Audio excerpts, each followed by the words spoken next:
A police officer from Fountain still in the hospital in critical condition tonight. Officer Julian Becerra fell 40 feet off a bridge trying to arrest a suspect in El Paso County last night. Tonight we are learning about the hours-long chase that ended at that bridge and the 3 people now in custody. For several hours Thursday night, law enforcement in El Paso County were either chasing, looking for, or trying to catch 3 people out of Pueblo. The Department of Corrections Parole Unit had asked for this help. They were looking for 31-year-old Devin Bobian. They called him a, quote, known carjacking suspect with active felony warrants. Investigators say he and the 2 others drove a stolen vehicle north on I-25 from Pueblo to the Springs. Police from several departments had eyes on them, had chased them off and on for the next few hours. In that time, investigators say the group tried to steal at least 1 other car, even drove the wrong way on the interstate at one point. Eventually, police disabled the suspect's vehicle at I-25 and South Academy. Investigators say the driver's suspect then ran, and while trying to catch him, Fountain police officer Julian Becerra fell 40 feet over the bridge. We don't have really a lot of clarity on how Officer Becerra fell over the side. Whether it was a fall, a trip, a push, a slip, we really don't know. We're reviewing all the evidence that we have at the moment, and as soon as we can release the information in cooperation with the Sheriff's Office, we will. Fountain police say Becerra has been with the department 4.5 years. He's a canine officer in the patrol division. After Officer Becerra fell, police say the suspect then tried to jump off the bridge, but officers grabbed him first. All 3 suspects, all from Pueblo, are now in custody. 31-year-old Devin Bobian, 28-year-old Denisha Pacheco, and 37-year-old Anthony Vallejos. The El Paso County Sheriff's Office is leading the investigation into what happened last night. Investigators say the 3 suspects are in custody. 2 had previous felony warrants. All of them will likely face new charges. A donation fund is now active for the injured officer, Becerra. We have details on our website. Richard Fierro, one of the men credited with stopping the Club Q shooting suspect, will be honored at this year's State of the Union. He'll be there as a guest of Democratic Congressman Jason Crow. Before the address, Fierro will be part of a virtual discussion about gun safety.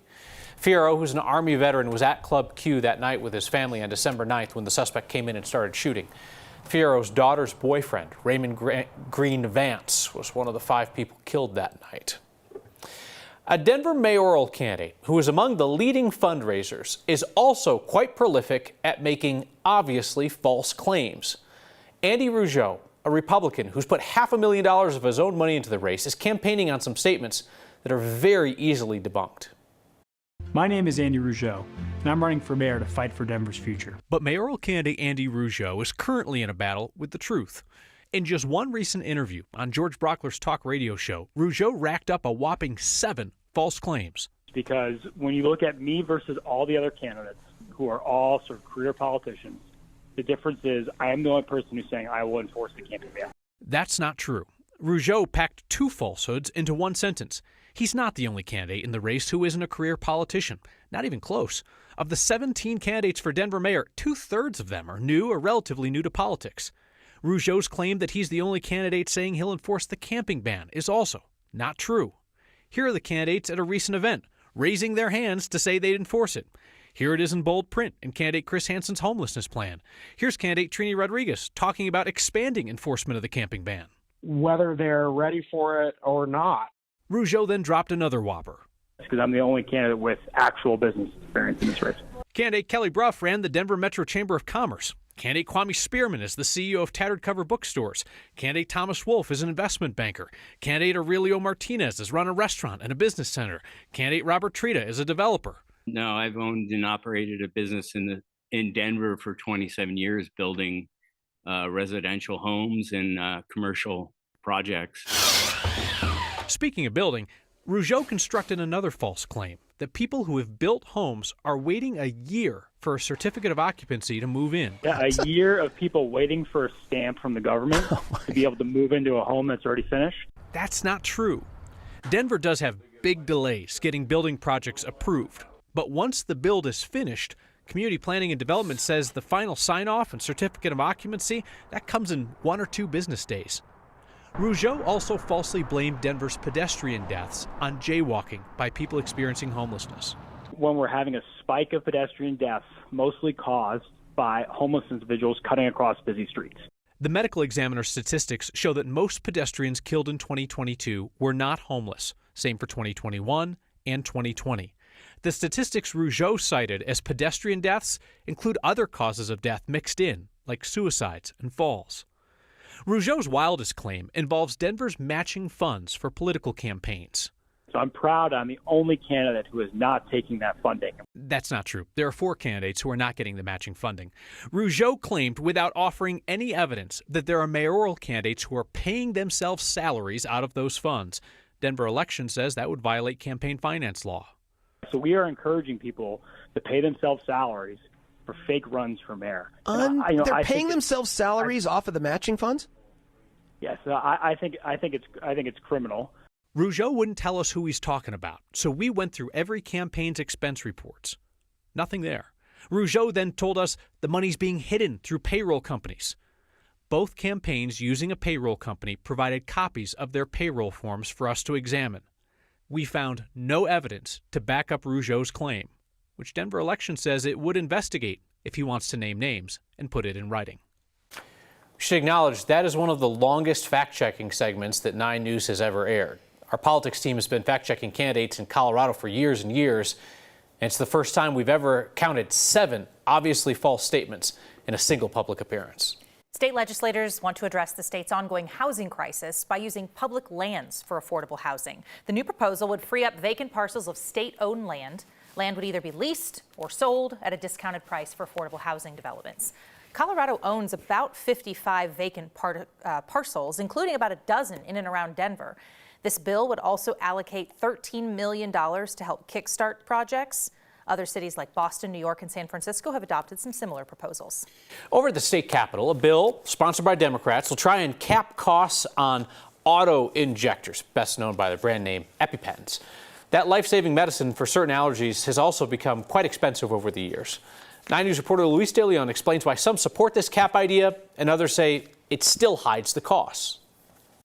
No matter where the family goes, Carrie Pugh knows to have a certain something on hand. This is our coding system to make sure we give the junior size for my daughter, and my son's allergy is so severe, his actually is an adult level Epi-Pen. In this case, it's on a ski trip. Both her kids are allergic to peanuts, something they found out as infants. I think what we also need to think about is that this is a lifelong relationship with Epi-Pen. Which she says means a lifelong relationship with budgeting for the medicine. She estimates they spend around $1,000 a year on it, since they have to buy more when the auto injectors expire. I feel like we're lucky.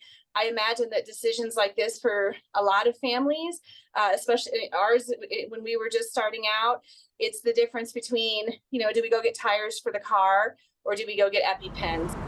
A Democrat-backed bill introduced this session looks to cut those costs starting next year. Specifically, it would create a program that provides the pens at a, quote, low cost, or $60 maximum, depending on their insurance situation. For a family like Pugh's, they believe that it would be a way to save money and put it towards other things. Money that we could use for our retirement or saving for our kids' college, reinvesting back into our local business. Now, there is some opposition to this bill, including from the Colorado Association of Health Plans. Their associate director told me tonight that the bill, they believe, does not address prices set by the drug manufacturers. They believe that would raise everyone's health insurance premiums in the end. This bill passed committee unanimously today. It'll, of course, have to pass both chambers to have a chance at becoming law. Luis, thank you. Colorado Parks and Wildlife is tracking 2 wolves now with GPS collars in North Park near Walden. Yesterday, a team used a helicopter to find the wolves and then darted them with tranquilizers so people on the ground could safely put the collars on. One wolf was already captured and collared 2 years ago, but somehow his collar broke. Scientists think the other wolf is one of his pups. The collars are just another tool that researchers can use to track the wolves' movements. For the wolves in North Park, the GPS technology it collects location points at a predetermined interval and then stores them and then communicates the data via satellite. Colorado Parks and Wildlife doesn't know exactly where a wolf is in real time, but our staff can view that newly collected location data every few days and then begin to piece together the movement patterns of the animals. CPW says they plan to collar all the wolves that are involved in the Colorado Wolf Reintroduction Plan, but that won't happen until the end of this year at the very earliest. CPW also relies on people's personal sightings of wolves and field observations for tracking them. The Pentagon says there is a second Chinese spy balloon flying around, while the first one is still trekking across the U.S. And it was absolutely beautiful out there for a day today. Even warmer potentially for a day tomorrow. I'll have details on that as well as perhaps some wind to talk about in our forecast coming up after the break. The Broncos have officially secured their new coach, and he's already getting to work.